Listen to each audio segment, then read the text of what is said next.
Бүгінгі күн менің оқырмандарым, саламатсыздар ма, қалайсыздар, қал жағдайларыңыз жақсы ма? Көрермендерім, мен сіздерден сұрайтындарым, маған подписка жасаңдар, лайк басыңдар. Бүгінгі қозғайын деп атқан тақырыбым: әлемде жақсы адам да жоқ, жаман адам да жоқ. Оны неге қозғайын деп тұрмын? Себебі көп картаға, құмалаққа келгенде адамдар көп семьялық жағдаймен, отбасылық жағдаймен келеді. Біреу келініне, біреу ене, сол тема. Сондықтан мен прямой ашып айтайын деп отқан себебім, әлемде жақсы да жоқ, маған келіп тұрған ақпарат жаман да жоқ. Біз біліп алуымыз керек бір затты. Әлемді Алла жаратқанда бәрімізді бірдей қылып жаратады. Сондықтан ол жақсы адам да жоқ, жаман адам да жоқ, ұзын зат та жоқ, қысқа да жоқ. Ұзынды да өзіміз кесіп аламыз, ұзын қылып, қысқа болса өзіміз қысқа қылып кесіп аламыз. Мына біз өмір сүріп атқан кеңістікте жақсы да жоқ, жаман да жоқ, ұзын да жоқ, қысқа да жоқ, жақын да жоқ, алыс та жоқ. Оның бәрін біз өзіміз жасап алып тұрған затымыз. Сондықтан мен айтайын деп тұрған, маған келген ақпарат солай, соны айт деп тұр. Жақсы да жоқ, жаман да жоқ. Көп келінім жаман дейді, енем жаман дейді, біреу күйеу балам жаман дейді. Біз өзіміз қандаймыз, сондай адамды тартамыз. Адамның қасында 3 метрлік полеміз бар өзіміз. Сол поле арқылы біз тартамыз. Өзіміз қандаймыз, сондай адамды тартамыз. Болды. Сондықтан ол адамда бір зат ұнамай тұрса, оның мінезі ұнамай тұрса, оның бірдеңе тұр, значит, ол сенің өзіңнің ішіндегі бар зат ұнамай тұр ол адамнан. Біз соны көріп тұрамыз да, соны солай жасаймыз. Сондықтан мен сіздерге айтатыным, қасындағы адаммен алысуға болмайды. Келіп тұрған құмалаққа, картаға, келіп тұрған ақпаратқа бөлісуге айтып тұрған, қасындағы адаммен алысуға болмайды. Ол да Алланың адамы. Келіп тұрған ақпарат еще адамдарға, ең бірінші адам өзін білу керек. Біреуден алысудың орнына бірінші өзіне кіру керек. Өзіңді тану керек. Өзіңді танысаң, Алланы да танисың. Бізде бәрі өзіміздің ішімізде жатыр. Алла да өзіміздің ішімізде жатыр. Мына денеде бәрі жатыр. Өтірік та бар, мынада өсек та бар. Мына денеде бәрі бар. Біз қазақтың мақалы айтқандай, біз 1000 өліп 1000 тірілген адамбыз. Біз бүгін ғана келіп тұрған жоқпыз. Сондықтан бәрін осознанно қарауымыз керек. Сондықтан қыздар, маған көбіне неде отырған, тыңдап отырған оқырмандарым, тыңдармандарым, маған картаға, құмалаққа келетіндер көбісі қыз балалар, әйел адам қауым. Сондықтан қыздар, әйелдер қауымы осознанностьқа келейік, Аллаға қайтайық, өзімізге қайтайық, өзімізге үңілейік. Сондықтан мен маған келген ақпарат солай. Қыздарға айт, өздеріне қайтсын. Әйел адам бізде көбіне алысатын да, не істейтін да бізде әйел адам. Потому что әйел хранительница очага. Отбасының, қазақша айтқанда, отбасының ұйытқысы. Біздерде көбіне үйдің настроениесі, погода в доме деп айтады. Соның бәрі бізге әйел адамға байланысты. Біз адам баласы өмірге келдік. Мысалы, өзімді алайын, Бағдагүл мысалы өмірге келдім.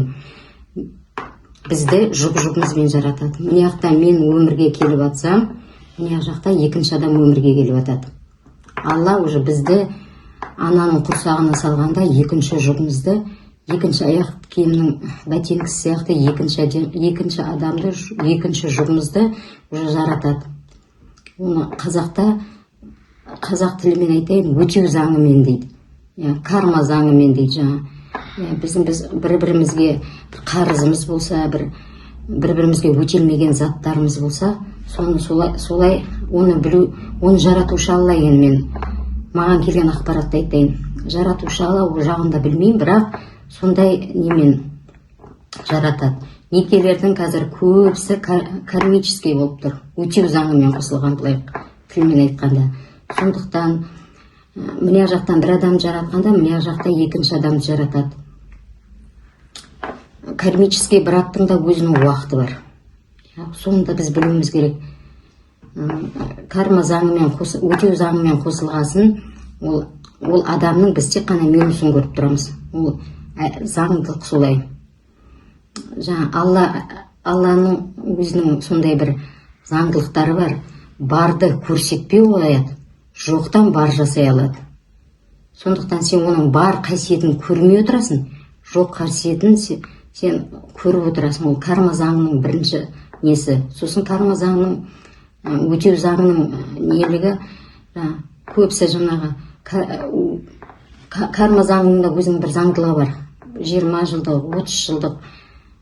Сол заңдан кейін уже адамды ол некені үзіледі.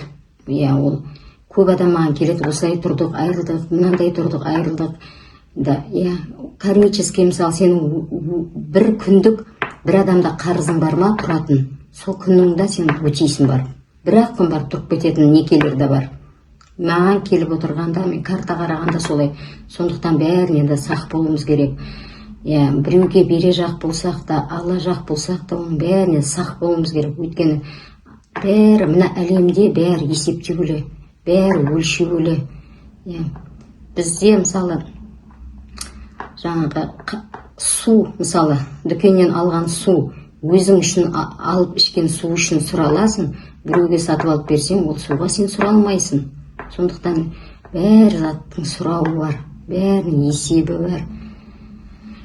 Сондықтан сіздерге, қыздар, айтарым, уже біздің тағдыр, біз келместен бұрып,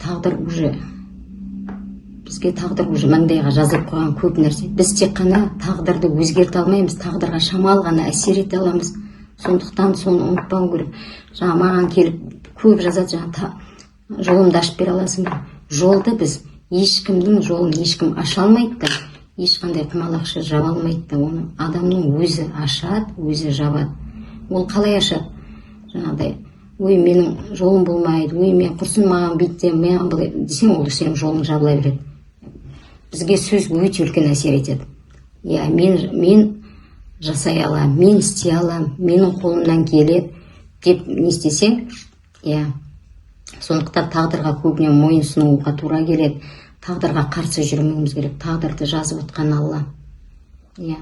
Сондықтан бәріне осознанность керек. Ең бірінші, тағы да айтам, бірінші өздеріңе қайтыңдар, қыздар. Ешкіммен де алыспаңдар, ешкіммен де жұлыспаңдар. Өздеріңе қайтыңдар, өздерің тыңдаңдар, өздеріңді бір 3-4 күн бәрінен босатыңдар, өздеріңді, бәрінен. Жайлап өздеріңді қарап, өздерің не істеп жатсыңдар, қайыққа барып жүрсіңдер, кіммен сөйлесіп жүрсіңдер. Прямо өзіңде бір контроль жасап бастасаң, өзіңнің ішіңе жан тыныштық бастасаң, сол кезде уже көп заттың шешімі табыла береді. Бір келіншек келді жақында, мен анағанда бардым, мынағанда бардым, жолым ашылмай тұр. Мен карта қарасам, уже адам анда да жүгіріп, мында да жүгіріп, анда да жүрсем, адам уже раздробленияға кетіп қалады. Сондықтан ол деген үлкен тема, бұл деген үлкен, бір неде